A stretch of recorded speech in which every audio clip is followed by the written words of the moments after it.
नमस्कार, मी स्वप्नील नाईक, अध्यक्ष पतित पावन संघटना पुणे शहर. काल आपली पुण्याची प्रतिमा मलिन करण्याची घटना रात्री आपल्या पुण्यात घडली. एका अल्पवयीन मुलाने जोरात गाडी लावून 2 नागरिकांचा जीव घेतला आहे. खरंच याला जबाबदार कोण आहे? आज जर तुम्ही बघितलं तर त्या गाडीला नंबर प्लेटसुद्धा नाही. याला नक्की जबाबदार कोण? पुणे शहर हे नक्की विद्येचं माहेरघर आहे का मृत्यूचं माहेरघर आहे? आज जर तुम्ही बघितलं तर उच्च न्यायालयाचे आदेश आहेत की रात्री 10 नंतर किंवा रात्री 12 नंतर कुठल्याही प्रकारचं वाद्य वाजवण्यास बंदी आहे. परंतु तरीही आपल्या पुणे शहरात रात्री अपरात्री हे पब चालू असतात. ही पब संस्कृती नक्की कशासाठी व कुणासाठी?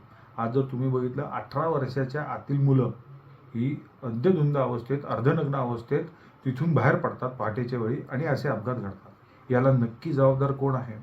आज तुम्ही बघितलं तर हेल्मेट सक्ती आपल्यावर लादली जाते, परंतु ही पब संस्कृती ही पूर्णपणे मात्र आज फोपवली जाते. गुन्हेगारीला आळा घालायचा आहे का गुन्हेगारीला वाव द्यायचा आहे हे आज आपण ठरवलं पाहिजे. याला नक्की जबाबदार कोण आहे असा एक प्रश्न सामान्य पुणेकरांच्या तर्फे संघटना म्हणून आज विचारतो.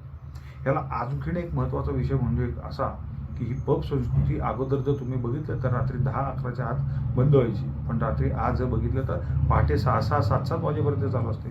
हे कशासाठी? हे काय? याच्यातून घडवायचं काय? पुणे शहराची युवक संस्कृती घडवायची काय? बाहेरून हे विद्यार्थी इथं अभ्यास करायला येतात. त्यांना ह्या अशा चुकीच्या प्रकारे जर घडवत असतील तर आपल्या पुण्याचं किंवा आपल्या भारताचं नक्की भविष्य याच्यात उज्ज्वल होणार आहे का? नमस्कार.